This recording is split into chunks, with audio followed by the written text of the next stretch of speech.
All right, guys, welcome everybody. We've got Harry here with me. If you guys didn't know, tomorrow is National Beaver Day, so just show your beavers some love. But let's get to turning. I've got Double D with me. I'll put him in the background and show you guys what I'll be turning today. I've got a piece of spalted maple. You can see some of the spalting going through the whole piece here. It's about 4 by 4 by 5 inches. So I'll make a little box. At least that's the plan. Double D, if you want to run through the subscriber or everybody in the comments. Yeah, absolutely. So far we have Seth from Brickhouse Craftworks, you, myself, Rob with Copper Owl Woodturning, I Love Woodturning, Adam is in the house, Bill Ellis, and Archie Monty, and Doug Miller at Woodspun Round. Leona Fay has also just joined, as has Berries in the Shed. So welcome, everybody. Welcome, guys. Tommy's Workshop has also joined. And Radar the Woodturner. So for those of you who are just joining, we are turning a piece of spalted maple.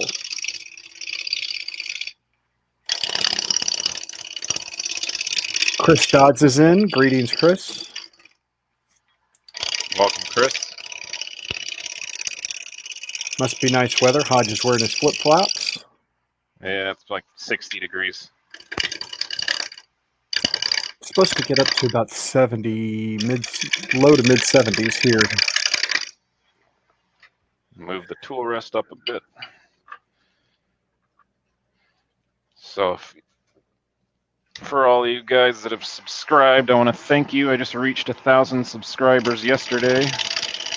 Hooray, that is awesome, man. Rob CP Woodturner has joined. Hi, Rob CP. Welcome, Rob.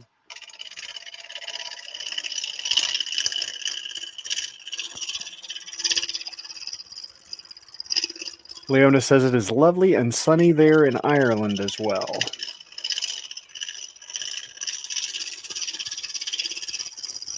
Leona says, congrats, Hodge. Turn the speed up a little bit. As does Rob with Copper Owl. Doug says it's only getting to the 50s there. You're in Kentucky, right, Doug?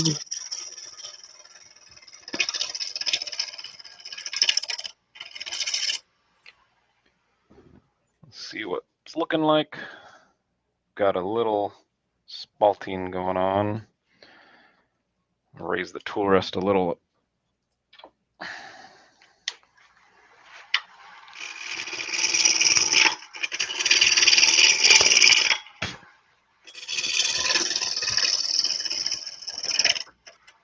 Bill says it is 29 in Ohio right now. Yeah, it's been not as warm lately, but it's going to be 70s today and low 80s tomorrow. So I'm super excited about some of that. And Doug did confirm that he is in Kentucky.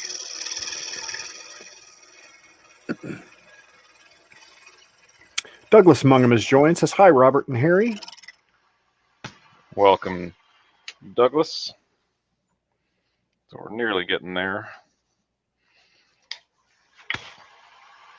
I'm not really sure what shape I'm going to be going for, but I guess we shall see.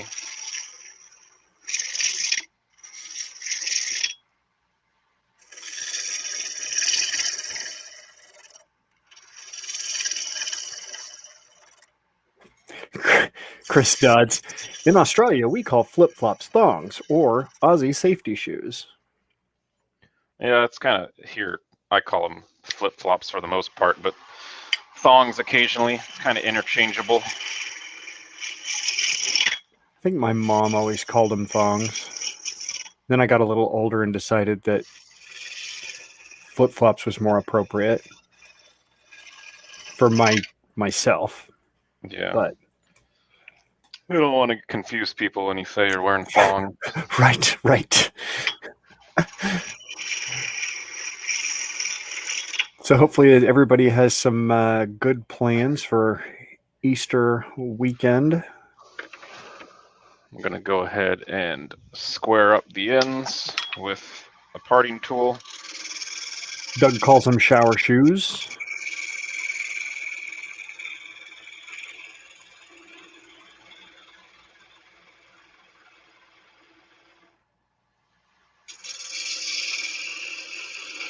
Michael McEwen has joined from Victoria, British Columbia. Welcome, Michael. Welcome, Michael. Sorry you guys can't see Harry very much in this camera angle.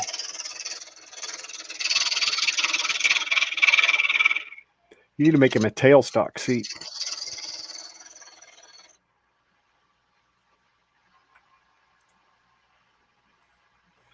There you go. Nice.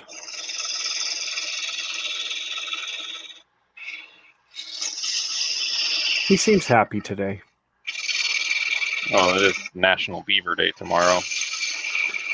Yep. Lawrence Bugasia has joined. Hi, Lawrence. Welcome. Welcome, Lawrence. All right, so... Is that a crack or spalting? That's spalting. Okay. It's pretty That's big really dark. I spalting. like it. Yeah. There's a couple bug holes here. It's really bright. I already turned off one light. Oh, well. Now, I guess, kind of have to guess what shape I'm going to do. I think I'll do... What? I think there's more spalting on this side. I'll try to go to the tailstock to see if you can see. Harry's in the way. Yeah, you can see the spalting here, which is way more spalting than the bottom, so this will be the top. Let me go back to the overhead cam. I was going to say that end would make a really nice lid with that spalting. Yeah, so I think I'm just going to have kind of a, gentle curved lid. Maybe make it kind of a mushroom box. Kind of feel like I'm drawing a wiener, but considered going all the way with it, but wow. It's early this morning. So I'm going to, I guess I'll make, right now I'm looking for a place that has kind of straight spalting so I can line the grains up better. Once I part it, this part's straight, so that will line up fine. There's a bit of a, let me try to turn off another light. Still bright. You can see there's some gray wood here and lighter, so where can I think if I part here, there's kind of straight area. I'll go with that. Sorry, I gotta turn this light back on. It's too dark. So I'll say this will be where the lid is. Bill said that Harry would be jealous if you drew the wiener. Yeah. All right, that's better. I turned off a light in the back. So let me mark that line again so y'all can see it better. And I'll go ahead and form the tenons, I guess. Chris asks, is it warm enough to get your beaver out? Yeah. Hodge said right now, this early in the morning, it's in the 60s, so. Put a slight dovetail, but just by tilting the skew on its edge. And then I'll do it on the other side.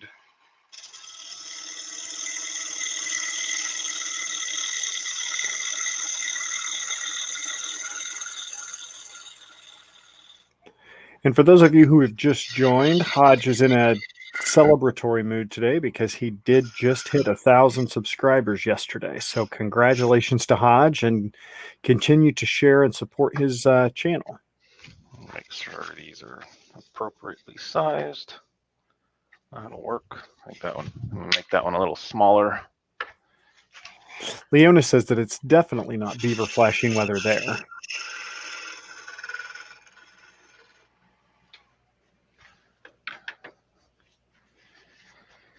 And now I will clean up the edge a bit with my roughing gouge. You would have been proud of me the other day, Hodge. I got out my skew.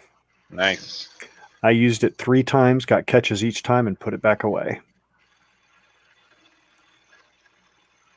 Mainly because I was working on a real project that needed to look nice. It wasn't just a practice piece, so it's like, okay, I'm done trying with this one. Ben Jammin has joined. Hi, Ben. Hello, Ben.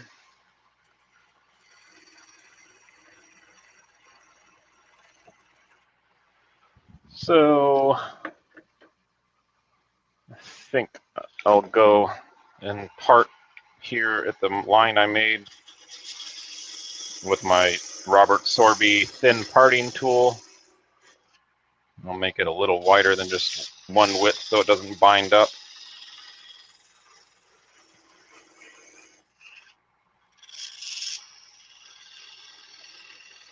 Leona says she uses her skew the exact same way I did. So I'm glad I'm not alone.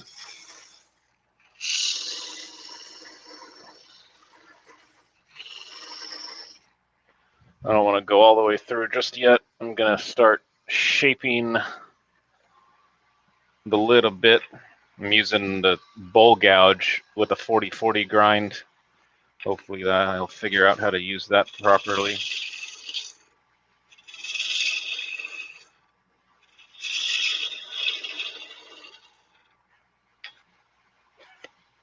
Now I'm trying to figure out how I want the box portion.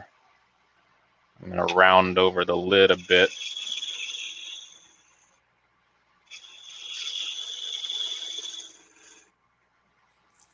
Seems to be leaving a pretty good finish. Bill said that he thought you were going to say your Robert Sorby pencil.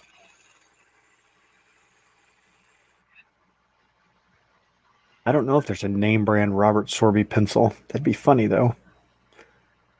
Just take a number 2 pencil, write Sorby on Robert Sorby on the side, and charge $12 more.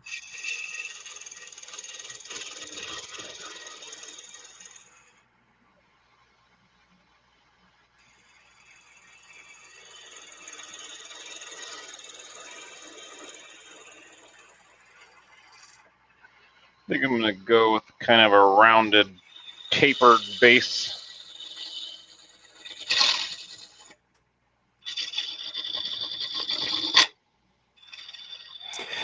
Adam says, the only easy wood tool I have is their parting tool. It has a fluted carbide that is thicker than the shaft. Therefore, it doesn't bind ever. That sounds interesting.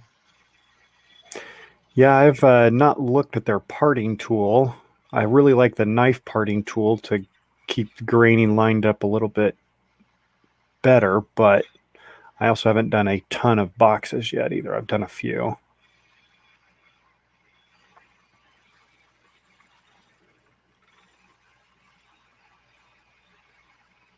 I do like my new Easy Wood Tool Pro Finisher that I got with a negative rake bit on it for my hybrid piece that is premiering tomorrow.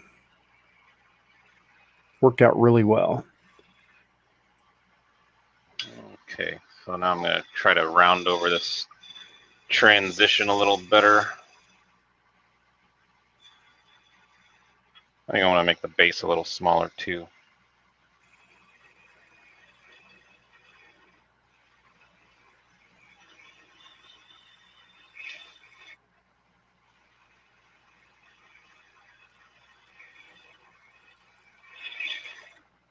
Turn the speed up more.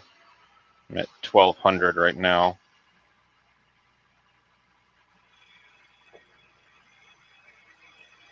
Ben is asking Adam if that Easy Wood Tool parting tool leaves a better finish than the high-speed steel one. Definitely interested in your feedback on that one, Adam.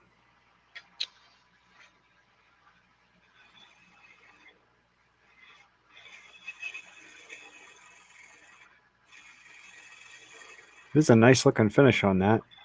Yeah, I just don't really know where I'm going with the shape because now I don't like this bottom part very much.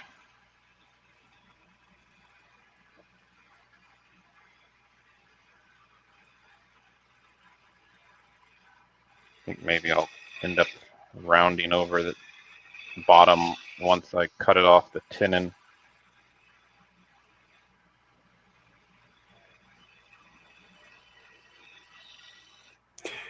Adam says it does leave a good finish, but he doesn't have the Sorby knife. Yeah, I mean, on the knives, there's not going to be a great finish, especially not on the...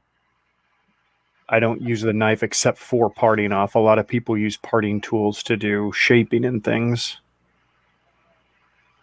Yak Branson has joined. Welcome, Yak. Welcome, Yak.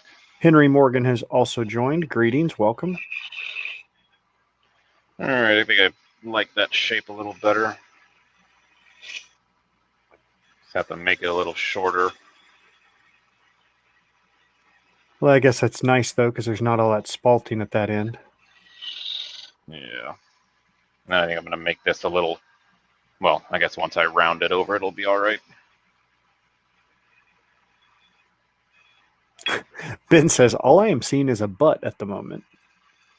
Blair with Good Turn Daily has joined. Hi, Blair. Hello, Blair. Bill says to leave the foot. It's an idea. Go ahead and try to put a little OG on the foot just to see how that looks. Rob CP, Hodge is making a lidded box. At least that is the allegation per the title, but that is always subject to change if something goes awry, which we hope it doesn't.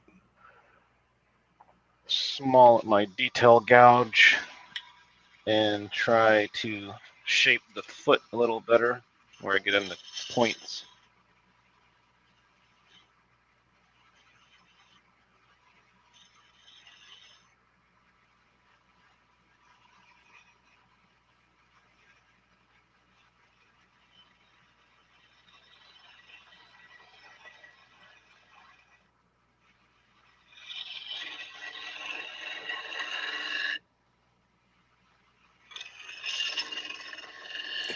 And please make sure, if you are enjoying the work that Hodge and Harry does, to show your love for the channel by smashing that thumbs up button and sharing his channel and videos with all of your friends and family so he can well surpass the 1,000 subscriber mark that he just hit yesterday.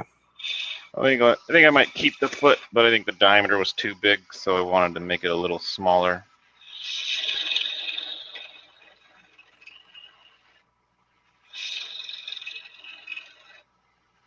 I'll go with a rounded shape rather than the OG to kind of match the lid.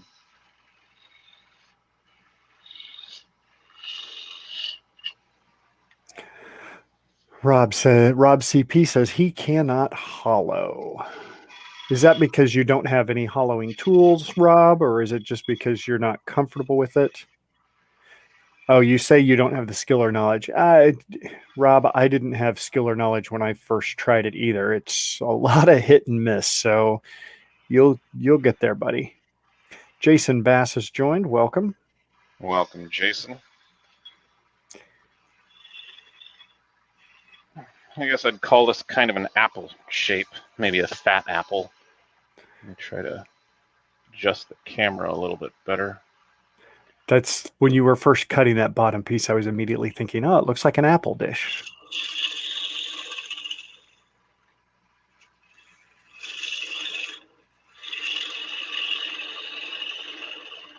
I don't want to go too far because the tenon needs to have a shoulder to rest against, but go ahead and get this shape done for the most part.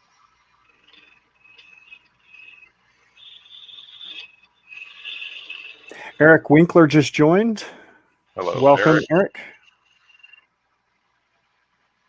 All right.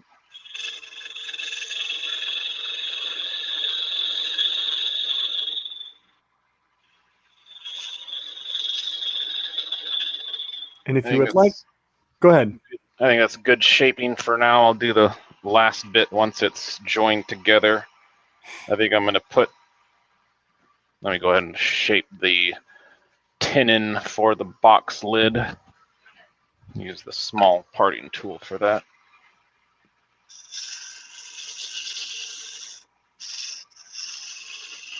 And if you would like to donate to Harry's National Beaver Day party that he has planned, there's a link at the top of the chat to buy Hodge a coffee so that he can support Harry's party habit.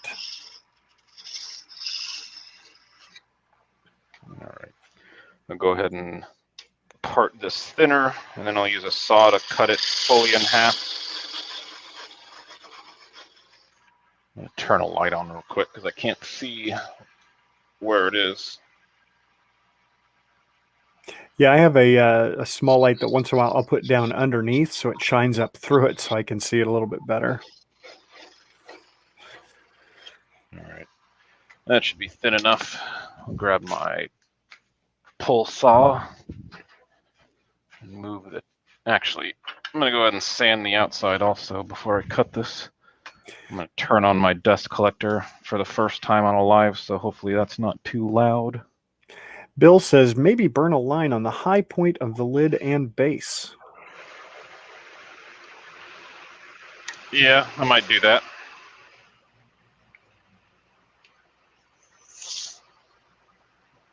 Go ahead and put the lathe in reverse. That way it pushes the dust to your dust collector. Yeah. Rob CP said, I just did a live stream and cut my hollow form in half. Sorry I missed it, Rob. I woke up a little bit late and had to get my breakfast done so that I could cheer Harry and Hodge on here. I saw Rob cut it in half. It's a good learning experience, at least, to try to see from the inside at least how good your inside finish was.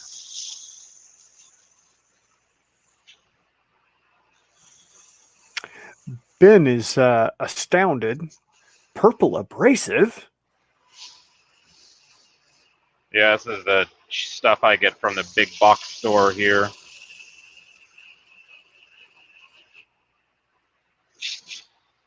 Forget that it's up backwards.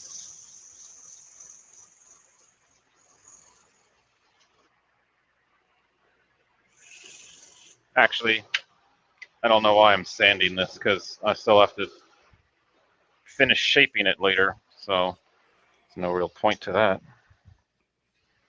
I'm going to go ahead and reduce some of the pressure from the tailstock while I cut this.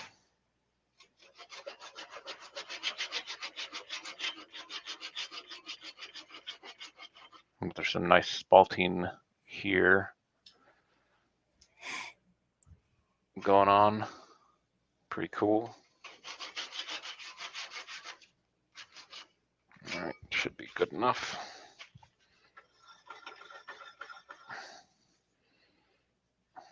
Just twist it off.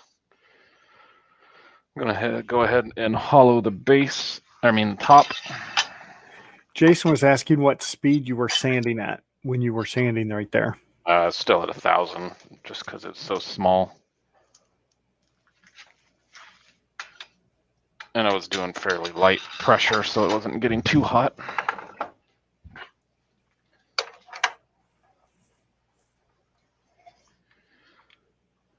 Fix this little washer thing. So go ahead and put the lid in and hollow it out a bit.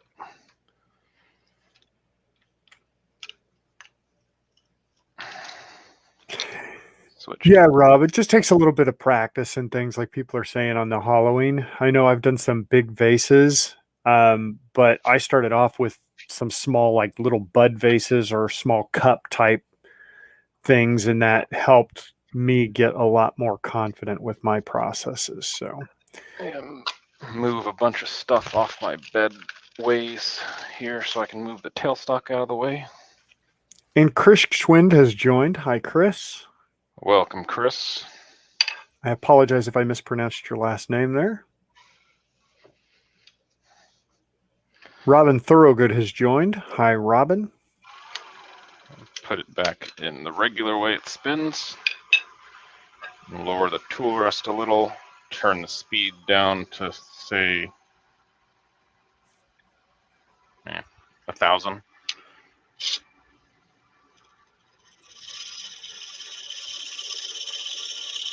And this is in grain orientation, so I'll try to go from the inside or the center out.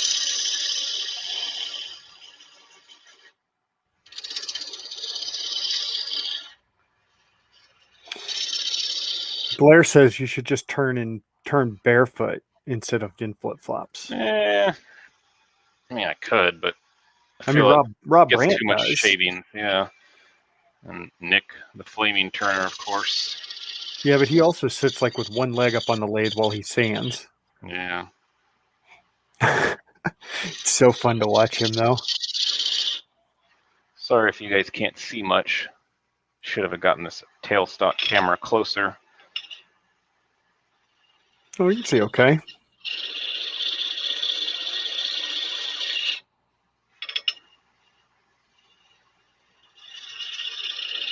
Blair says that Harry would agree that the wood feels great between the toes. Yeah.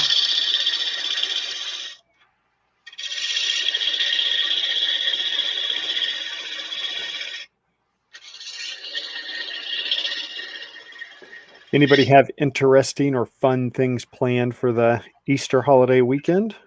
Lower the tailstock a little bit more.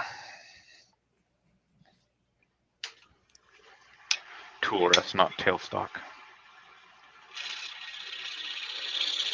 Bill Ellis says Kim Tippin turns in boots that fill with shavings. Yes, she does.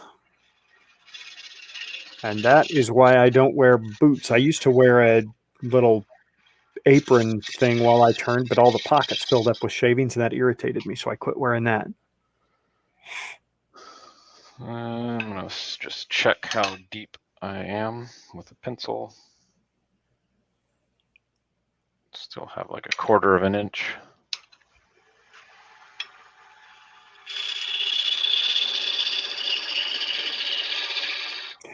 Yak says they're playing on the excavator all weekend. Chris is cooking lamb chops and a pot roast.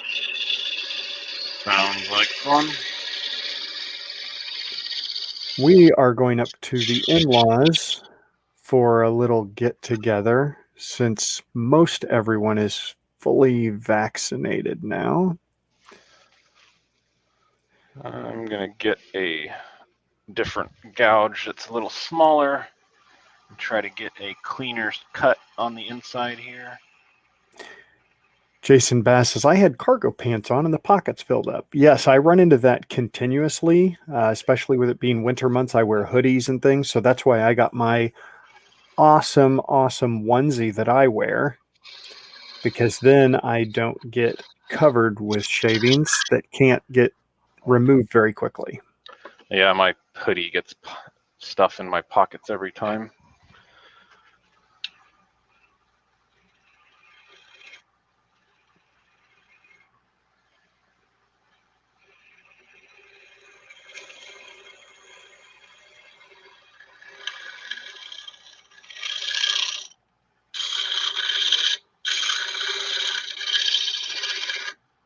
Eric says, I love lamb. Can I come over for a meal? And Chris promptly replied, sure, Eric, I'm in Guam. Come on over.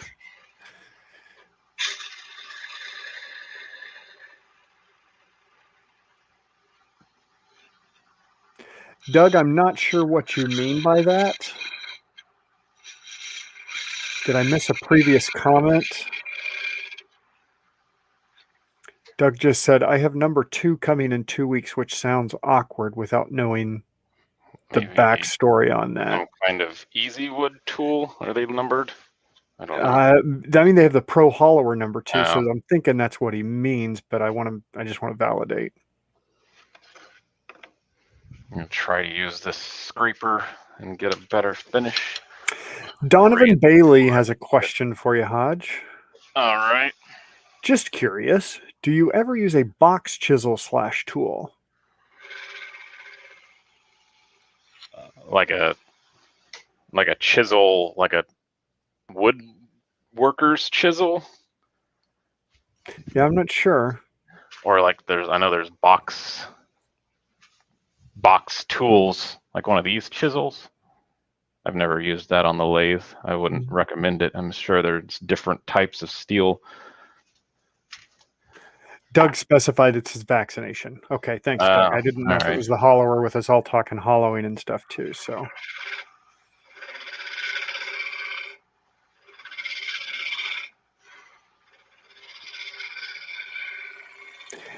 Eric says that he is making a steady rest so he can finish his 10-inch vase. I need to make one of those one day. So I'm going to try to undercut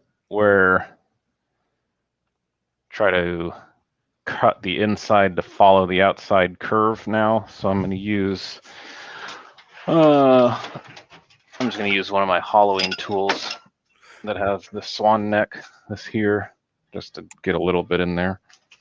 Chris said, onesie sounds so butch. It does, Chris. The only thing it's missing is the back flap. That's the only thing it's missing. That makes me sad. Tool rest back so that it rests on the straight part, which might be a little counterintuitive. And it doesn't really make me sad because, well, I'm fully clothed underneath it. So Ben thinks that he means a box scraper. And I'm not sure what a box scraper is, but then again, I haven't been doing this a super long time. Yeah, I don't have a box scraper, I don't think. This is only like the fourth box I've probably ever made. Bill Ellis says he received his second vac yesterday. I am scheduled for mine on April 22nd. Yak Branson has to go, so hope everyone has a good day. Have a good one, Yak. Enjoy your time on your mini excavator. I'm going to go ahead and put the handle on this tool because there's too much torque. I was trying to do it without the handle, but it's getting kind of grabby.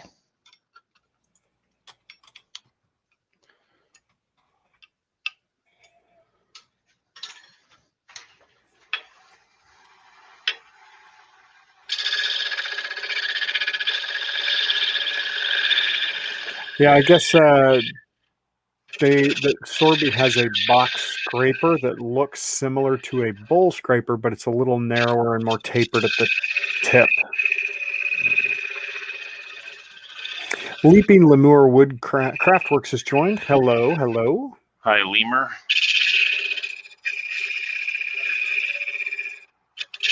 Thanks for the clarification, Donovan.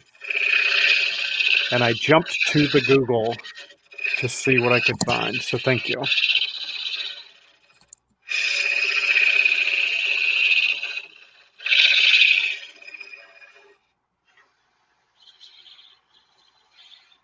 right. So now I will go ahead and sand the inside of the box. It's just a practice piece, so the inside's not completely nice and free of torn grain, but oh well.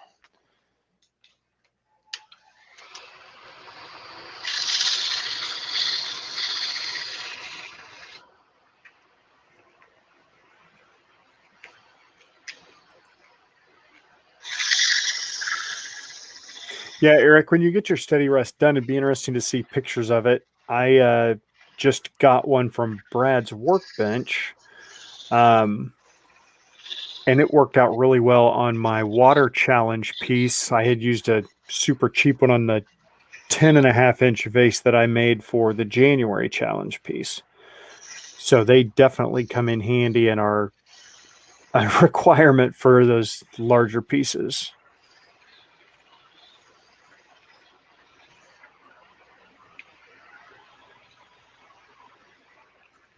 Go ahead and go to 240. At this point, I want to finish the inside of the box because it'll be the last time I'll be able to hold it on the lathe to get to the inside.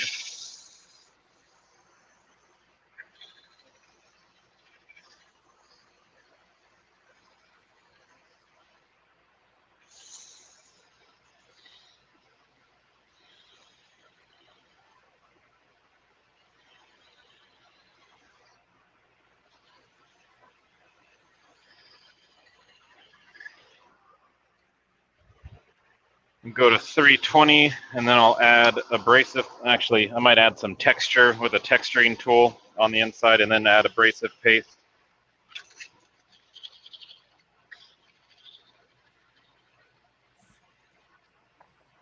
This is really thick sandpaper I got from Klingspor, so it's hard to fold.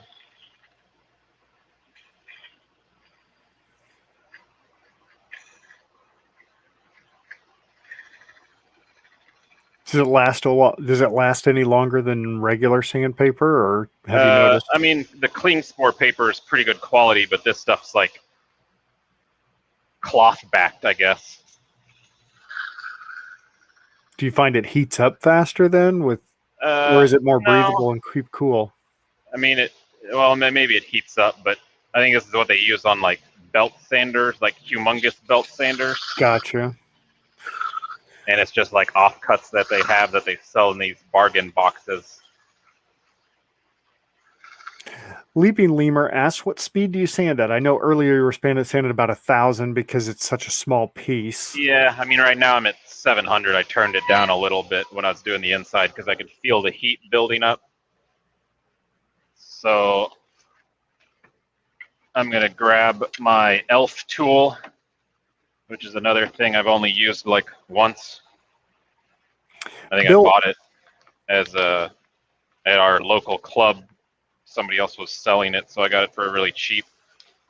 But it's just this little guy here by Henry Taylor with a spiral ball on it. I'm gonna just put that in there and turn the lathe on and rub it Bill, on the inside. Bill asks if you have ever tried Abranet. Yeah, I have. I have some still, but I think unless I get a sponsor for Abranet, I think I'm just going to use it for like wet sanding only, which I did on the video that is going to premiere tomorrow. Yeah, I have some non-Abranet that I got from Woodcraft, and it seems to work really well, but it's in the super small strips specifically for pin turners. But it works pretty good on the resin hybrid pins that I use. Dr. Bob has joined and asks, is it their wet, dry cloth sandpaper? Well, it really didn't do anything on ingrain, I guess. Maybe that's the problem. So I'll just leave it at that. Do you happen to know that, Hodge, if that's their wet or dry cloth sandpaper? The cling spore one, it says waterproof on the back of it, so I'm assuming they probably both. Yeah, so waterproof. Okay. But yeah, it's really thick. Yeah, Dr. Bob was just asking since he joined, so. Go ahead and get some Axe abrasive paste on here to finish the inside. Eric says he's almost done. He's made it from plywood and maple blocks for steadying and oak arms with inline skating wheels. And then again, I guess I did forget sanding sealer, but whatever. It's a practice piece. Because the inside's kind of crappy as far as the finish goes right now.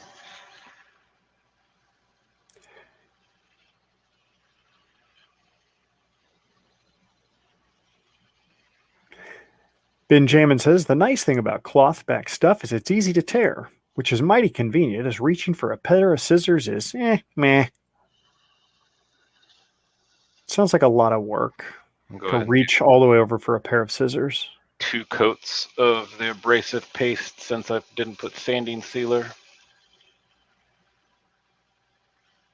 I can say I have not noticed a huge difference if I don't use sanding sealer, unless if the wood isn't quite as punky. If the wood's still pretty solid and good, then I don't see that the sanding sealer always makes that big of a difference.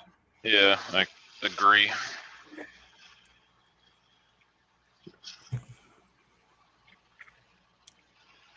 I'm going to go ahead and finish the tenon portion of this as well. Barry's in the shed says, right, I'm off. I'll have loads of editing to do. Thanks for coming by, Barry. Yeah, good luck with the editing.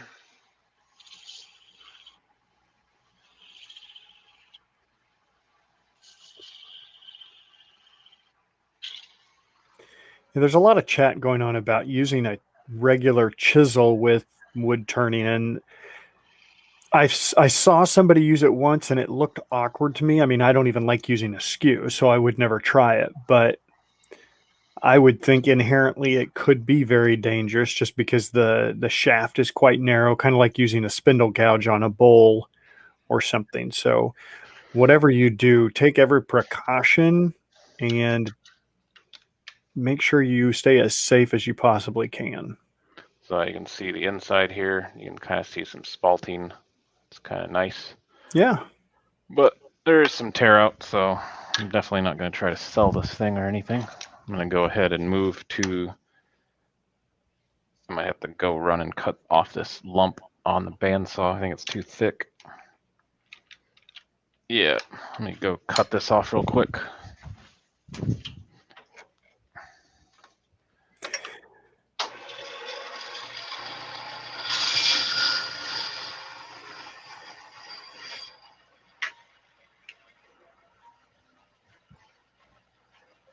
Douglas Mungham asks, question, Hodge, DD, and all, what is it with the price of turning wood? You're in the UK, right, Douglas? Yeah, he is. Okay. Yeah, I mean, here in the States, I don't want to sound gloaty or anything, but it is nice having almost seemingly unlimited access to free wood. But yeah, I mean, I could not imagine picking up this hobby and not having free wood, so to speak. Yeah, that's when I hear you guys in the UK talking about like buying the wood and the price you're paying, it just kind of makes me sad in my heart. Because I have like more wood right now than I have another tree that I could pick up. And I'll see posts on Facebook. Right now there's somebody that has free cottonwood and ash, and I'm just like, I don't have any space. Right. I'm just gonna hollow this out a bit and then start getting the mortise set to the right dimension. Bill Ellis asks, did anyone else see Ben cut open that year-old egg yesterday? I did not see that. I did not either. So I'm just going to use my calipers and take a measurement on the tenon and mark that on the bottom here. Douglas says that good bull blanks there start at 20 pounds each. Ouch. Chris says that looks really nice and loves the spalting. Thank you, Chris.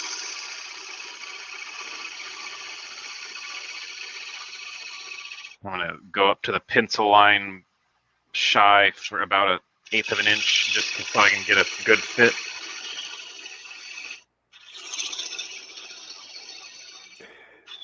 Frederick Day has joined, says Harry looks a little deflated. No.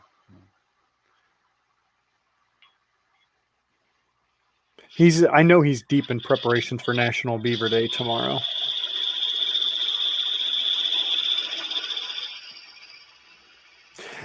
Blair says, my problem is the really cool wood finding spots are very expensive, and I live in the States, but I find a lot of other wood, but it's nothing special. Yeah, I mean, here in the States, if you want to go buy wood at like Rockler or Woodcraft, it can get kind of pricey if you're trying to find bull blanks or pepper mills, anything big. Wivey Woodshed has joined. Hi, Wivey. Welcome. For anybody that might not know, there's a website.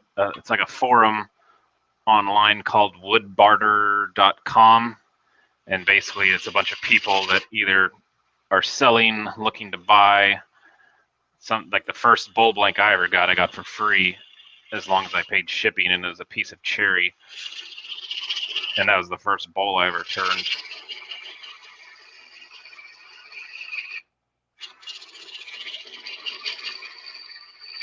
Douglas also says that I have seen large blanks at 50 pounds each. That's just crazy.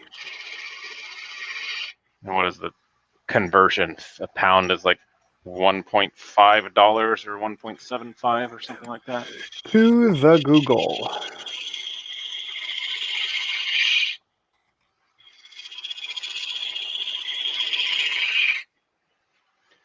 I'm going to go ahead and try to fit the lid, I suppose. It's going to be too small right now. for sure. So I'll go closer to the pencil line that I have.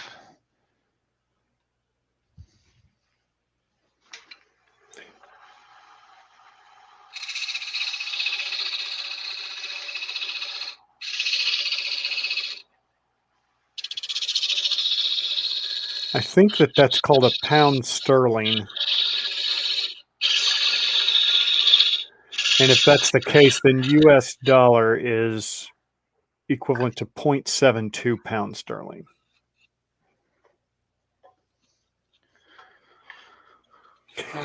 Eric Winkler says, I just started turning last June. I could never afford buying wood. Some call me a wood hoarder, but I really only have 100 plus pieces of wood for bowls: oak, maple, walnut, and cherry.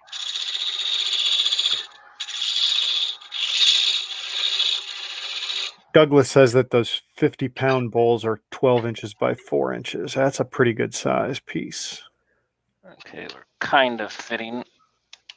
Actually, I might be able to hammer it. I'm surprised that I got it on the second go. I think I can. Yeah, there we go. I'm gonna take a little bit more off.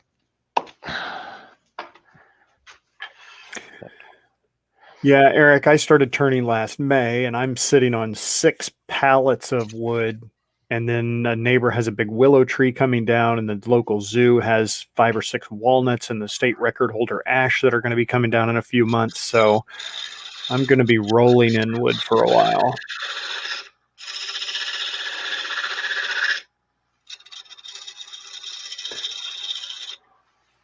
Eric is saying, stop by and he'll share. Where are you located, Eric?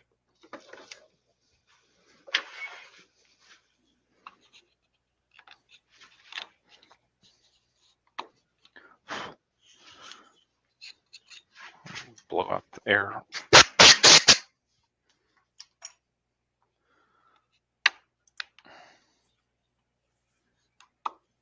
All right.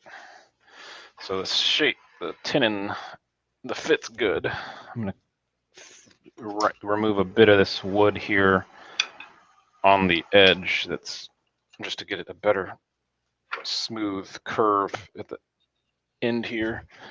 I think it might have came from reversing it. If I can find my gouge.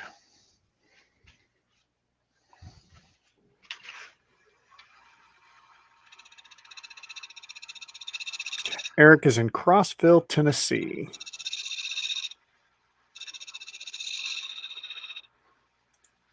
There's probably lots of good wood there.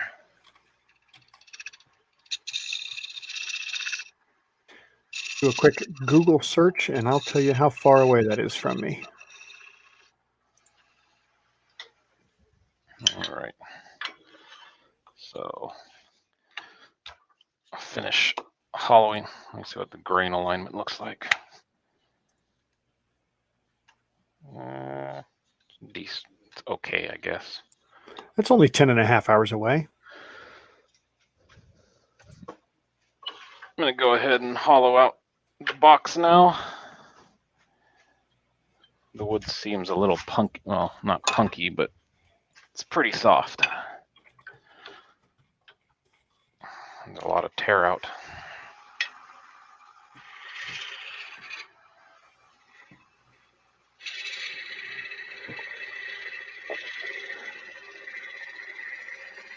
I am actually getting pretty excited because I am expecting my shop to be built sometime in the next 4 or 5 weeks.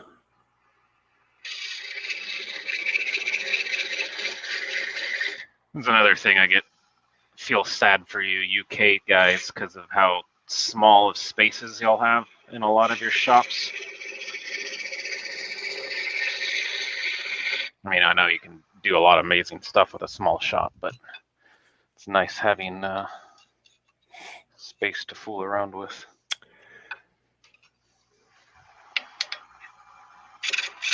Eric says, every tree I see down, I want to stop and get a few pieces. I was the same way for a long time, too, until I started getting as much as I have, and I still have access to 4 or 5 large red cedars that have come down I need to process that are up at my in-laws. Well, maybe we need to take a vacation to Kansas this year. Yeah, come on up. In a couple of months, they're going to be taking down all those trees at the zoo. You'll have a truckload easily. Rob with Copper Owl asks what shop. I am putting up a shop rather than turning in my garage. I will be building a 16-foot by 18-foot shop that will become my woodworking shop. It'll house my lawnmower, and but I'll be able to do wood lathe stuff still, of course.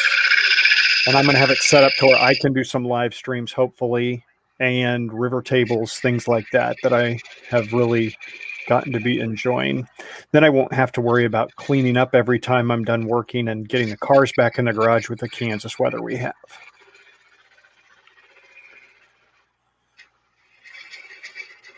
And with the price of wood, I opted to go with a metal building because I didn't want to spend 3.5 years' salary on a wood shop, on a shop that was wood framed. Ruben Woodcraft has joined. Hi, Ruben. Hello, Ruben. I'm going to find my scraper. Hopefully this will fit, maybe. Yeah, just to get rid of that nub in the middle. Yeah, Rob, with Copper Owl Woodturning, that will be, I'm really excited about it because I have a lot of things I want to do. I'm going to be doing some videos of like the build and the setup. I'm going to do a big dust collection system through it. So just everything I can from the start to keep things as healthy as I can. Dr. Bob says the real trick for good wood is to make friends with your local arborist and make a bowl for him or her. I have considered that, just haven't got around to it. Yeah, I've reached out to a few. I've made friends with a local portable sawmill that's about 30 miles away from me. And he's called me a few times for offcuts and stuff like that too. Yeah, there's actually a sawmill within a few miles of where I live that I haven't gone to, actually. And right next door to it is a lot of land for sale that has a tree that's fallen down that has a gigantic burl, which I see every day when I drive to work, when I go to work. It's pretty sad. Rob says, just make sure you move the mower out before filming. That will all be in its own room. I have a big 54-inch riding mower since we live on 4 acres. So it will have its own room that is going to be built so it keeps all the dust and stuff out of that too. So it won't have to move anything in and out. Now I'm trying to be careful not to rub where the tenon fits so I don't make it too loose. Chris Schwinn says, okay, all this has been great. Thanks for stopping by. Hope you have a great weekend.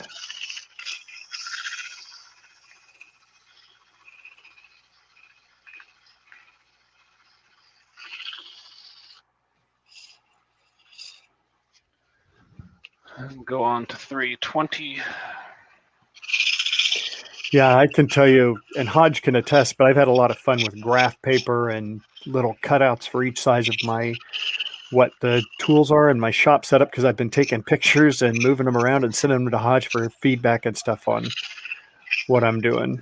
Yeah, it's definitely a lot easier to move little pieces of graph paper than, your jet lathe. Right. Go ahead and put the axe paste in there. Chris says, metal won't do here on Guam, nor will wood. We need concrete buildings or typhoons will blow the buildings away. I can believe that. We have tornadoes here in Kansas, but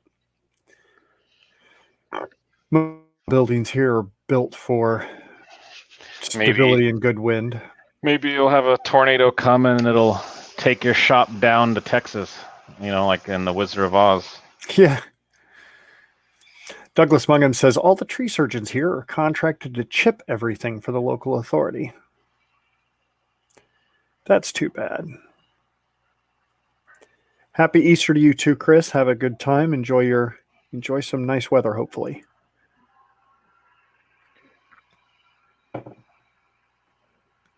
Thought about trying to turn an egg box today, but decided against it. Leaping Lemur asks, any comments on the Beal Bowl buffing kit or set? I've got one, and it works really well. It's just a lot of work to go through all those wheels, sort of. So what I try to do is get a bunch of pieces that need to be buffed. So I just do like a big buffing day or something.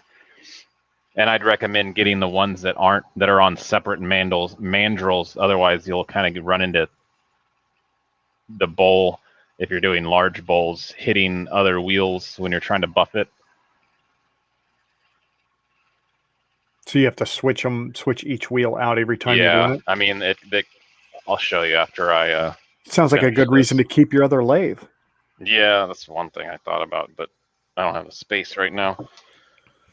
So that's the inside done. I don't think anybody else has lives lined up at 9 and 4 minutes, do they? Not that I know of. Yeah, it got a little loose from sanding, I think. But I'm gonna go ahead and finish shape the outside and then do a quick finish, I suppose. I think I'm gonna have to tape the lid once I remove the tailstock. Can you put a paper towel or something in between to help tighten the lid up with the box? Yeah, I might try that also.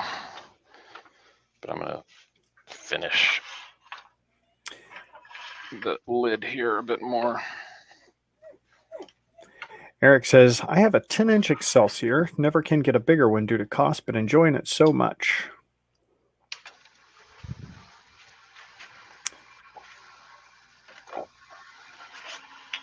Blair, we always care. Blair says, I'm not going to do a live today if anybody cares. We absolutely care, Blair.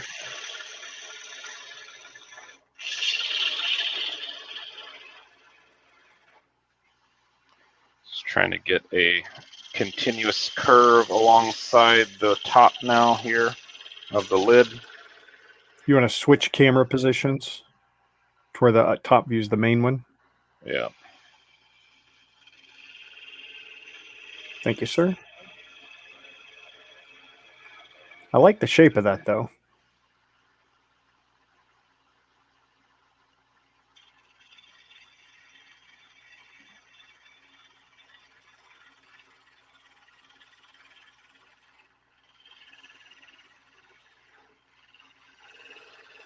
Gonna make a super long, pointy black finial for it?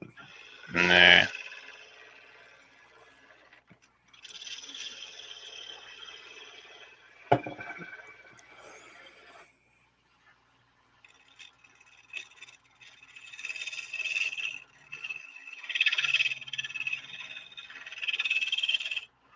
All right, let's take down this little tenon bit so there's less to cut when the tailstock's away.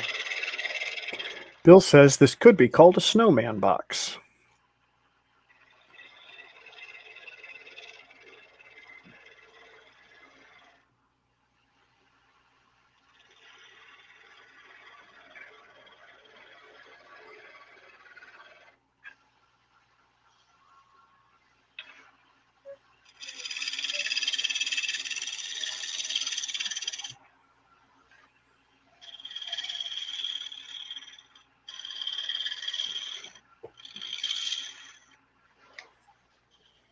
Now I'm going to round over where the tenon meets.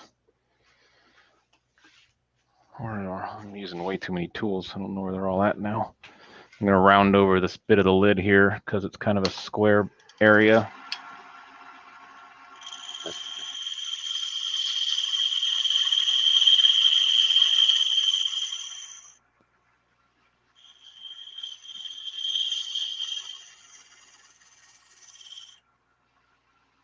Better.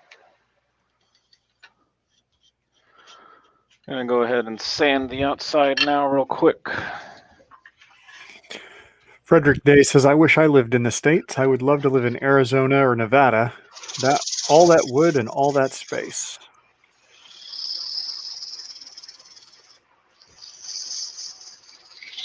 Yeah, there's a lot of space out there. I mean, there's a lot of space here in Kansas as well. And in the part of Kansas I live on, which is the northeast corner, we have a lot of trees and rolling hills. So I've got to say I'm pretty happy with this dust collector. it seems to suck. Yeah, that's what she said. I guess not really. I don't know why she'd say that. Well, Bill Ellis is by. I'll gotta go. Have a good one, Bill. Hope you have a good See you later, Bill. Easter weekend with your family.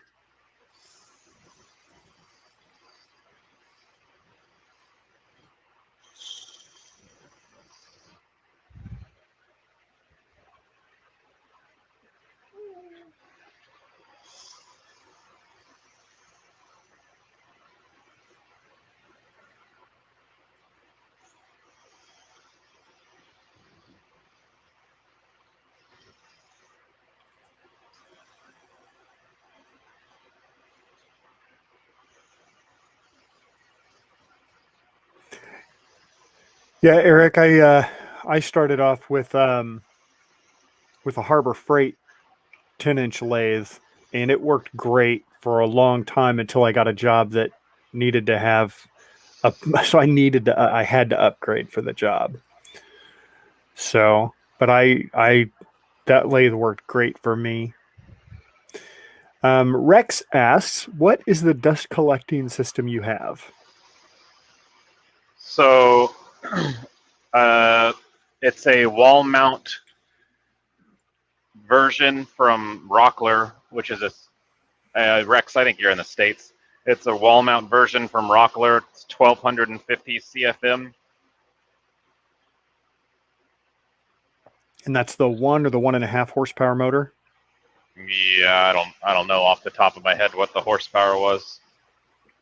It's just the bigger of the two wall mount versions they have.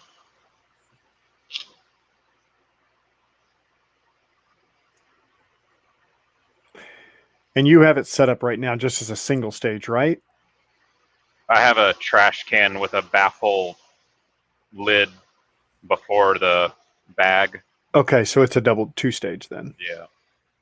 Yeah, that's what I want to do with mine. I want to probably do the Harbor Freight one with the 2 horsepower motor and have that set up as a 2-stage. Yeah, that's what I had before I flooded, and it worked pretty well as well. I'll go ahead and put some Axe paste on. Yeah, Rex lives in Florida, so he has a 5 horsepower vacuum cleaner system. So is that Rex? You have it just set up like, is that a shop vac? Did you say 5 horsepower? Yeah, that's what he says, but I'm wondering if it's a 5-gallon vacuum cleaner. I'm not sure. 5 horsepower would be like a humongous, right, industrial sized kind of. Charles House Necht has joined. Have you ever turned black oak? I've turned blackjack oak. I don't think I've turned black oak. That spalting is amazing, by the way. Yeah. Yeah, Rex says it's a shop vac, so it's a 5-gallon shop vac. Okay. Yeah, I've got one of those also, but let's use that to vacuum up random stuff usually. Yeah, I have that with one of the big box stores baffles for a 5-gallon bucket that I use sometimes when I'm sanding if it's not too big of a project, because I don't really have a good way to secure the hose up. And I just want to wait to do all that kind of stuff until I get my shop. So I just deal with it for now. But I leave windows and doors open and wear my dust masks and all that other good stuff. Yeah, that's what I used to do. Brian, the Florida Bearded Woodworker, has joined. Says it looks awesome. Hi, Brian. Brian. So I'll go ahead and put the not the polish restoring paste. Where's it at? Here. I think I'm going to finish it with Hampshire Sheen high gloss wax afterwards. I don't know if I think if I'm leaving this foot, I think I'm just going to have to sand off this, or maybe I'll fit a jam chuck to turn off the tenon, but I'll do that. Could you use those jaws in the opening for the... Yeah, that's what bottom? I think I'm going to do, but I'll just do that off air. Dale or maybe I'll do it quick. Dale with Maple Tree Studios has joined. Greetings, Dale. Dale. Apply some more of this before it gets slung off. Frederick Day says, I have an old Vax vacuum and carpet cleaner, 750 watts, seems to work reasonably well. Radar, the wood turner, says, rake and broom and shovel is all I have. You do a lot of you move your lathe outside, though, don't you, Radar? Just outside your building when you turn? At least I think I've seen some of your videos where you were doing that. I remember a thunderstorm coming up on a piece you were working on.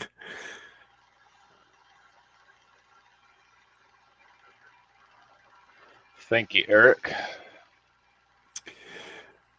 Douglas, of course, I have my air compressor that I use to blow stuff off and from around my lathe as well. I have a leaf blower that I can blow it out the door, but typically I broom it all into a big pile, and then I use my snow shovel to scoop it up into the trash bin. Yeah, snow shovel works great. People are looking at me crazy buying one here in Houston. David Millar has joined. Hi, David. Hello, David. All right, so I'm going to call that done with the axe paste. And then I'll get my Hampshire Sheen high gloss wax and see if I can do this without getting either too much or leaving fingerprints. Just get a little bit on the paper towel. Leroy 500 has also just joined. Welcome, Leroy. Brian says, speaking of dust collection, I want the Oneida Air System Supercell high pressure dust collector. I use the Home Depot bucket on a shop vac right now. Order the extra elbow, fix the hose issue. That's the same setup I currently have with a shop vac and the Home Depot bucket. I like the look of the Oneida systems, but the pricing on those is so high. I found it, for me, it's going to be a lot easier to do the Harbor Freight dust collector and then modify it for a 2-stage and then get the Win air filter that goes down to 1 micron. Eric Winkler says, I use a front end loader to clean out my shop. I would love to have a front end loader. All right, let's call that good as far as the finish goes. And then I'll try to add some paper towel and see if that provides a strong enough finish to turn off this little last bit on the lid. Actually, no, okay. Might make the paper towel a little moist if I still have water over here. Frederick says, I hope Hodgepodge doesn't drop anything on his foot. Worries me just wearing sandals. And I talk from experience. All right, let's just call it. Let's just see what happens. Yeah, I was thinking about putting shoes on, but since I'm doing such small turnings, I wasn't too concerned about. I mean, I guess if a tool fell on my foot, that wouldn't be good, but. If you keep the speed up enough, though, if the piece comes off the lathe, then it tends to go up rather than down. So your feet are probably okay from that. All right, so DJ Brinkley has joined. Hi, DJ. I'm going to try and use my hand. Well, maybe not. I'll put pressure towards the tailstock. And I just wanted to let everybody know that has joined a little bit later, because we did talk about it earlier, but Hodge and Harry reached 1,000 subscribers yesterday. So congratulations once again to Hodge and Harry for all the hard work and great shows that they put on. Yeah, thank all you guys for all your comments and everything. That's kind of what keeps me going doing this stuff. Ralph Horn has joined. Hi, Ralph. Welcome, Ralph. So this seems to be holding pretty well as long as I take light cuts, which I'm almost done, so that should be good. A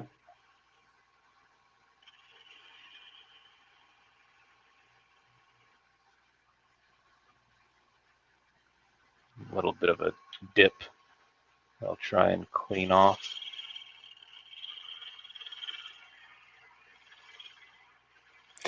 Adam says, the tight-fitting lid is an interesting one. Since I started wood turning, I like lids on boxes to fit. Didn't much care for pop or tight fits. Next lever for wood turning is the threaded. Yeah, I want to get to do threading at some point. Okay. There's a gentleman in my wood turners club that does large nuts and bolts. So it's a pretty good fit without the paper towel. It's like, I mean, you'll have to get two hands to... That lines up really well, too. Yeah. Once I rounded over this lid a little bit more, it worked out well. And yeah, Adam, the wood turners seem to really care about how tight everything fits, whereas people who aren't wood turners don't tend to really care, I have found. So, all right, let me try and turn off this tin real quick and see if it fits in my jaws. Yeah, I think it will. All right, cool. Put light pressure so I don't mark anything. Or split it. Yeah. I use the tailstock for part of it. Lots of thumbs up and people saying it's looking good. Thanks, guys.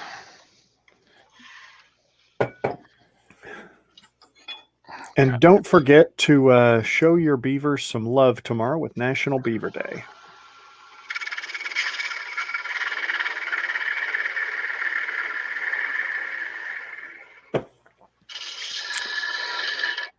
Frederick says, you are a very good demonstrator. You are entertaining and educational, and it is appreciated. Thank you, Frederick. Brian, Harry is laying on the headstock. He did make a few appearances on the tailstock, but he's been chilling up on the headstock just watching Hodge work. There you go. I'm going to put a little concave bit here on the bottom. If I was really wanted to make this like a, if I wanted to make this a real piece, I would, like if I were going to sell it, I think what I would do is try to continue the curve all the way around and have it poke out through the bottom. So if you looked from the bottom, you'd see a rounded bit. But since this is just a practice piece, I'm not going to go through all that hassle. I'll just put a concave bit here. Dr. Bob has an interesting thing. He says, a little tip for U.S. veterans. Depending on your medical status, if you are under the old World War II medical coverage, then the VA will pay for clean air equipment for your shop. It's good. I remember him mentioning that in one of Jay's lives. I think he also might have mentioned something about like safety glasses, prescription safety glasses, but I'm not sure. Regarding National Beaver Day, Ruben says he'll let the wife know. Yeah. I mean, you're the one that's supposed to show the appreciation, Ruben. Right. Ben says the worst thing is when you gift someone a wood-turned item and they don't display it with the grain lined up. Animals. I remember hearing Wayne talk about pieces that he, I guess, has at some store, and they'll put it in the wrong orientation when like it's supposed to be horizontal if it's like a wall hanging. And Douglas Mungham says, got to go put the evening meal on. I will catch up later. Have a great Easter, Hodge, Dee Dee, and Harry the Star. Thank you, Douglas. So I'm going to call that done. And we'll switch to my other camera. And move Harry out of the way. But here's our little box. Harry seems to he likes it. Yeah. Yeah. I just need to finish off the top here, sand it, and put the finish. But other than that, we orient the grain close enough. Either that or you just put a finial on it right over that. Yeah. You can see the That's grain lines up beautiful. well at the spalting section. This other bit, can't really see with the light. Maybe if I... Nope, that's too bright. I'll go back to the overhead cam. It seems to be better. You can see the gray bit here kind of lines up, but not really. I don't even know where this line goes. It's kind of weird. Kind of fades out. But then this one lines up fairly well, kind of. Looks great. I like it's really dark spalting. So that's it for today, guys. Thank you for watching. And if you guys didn't notice, there wasn't much tailstock, but I've gotten me a nice little stream deck here. So go Team Streamdeck. Good stuff. But, thank you guys for watching, and I will see you guys in the chat probably at a later date. Thanks, everybody. Have a good one. Happy Easter. Talk to you all later. Happy Easter.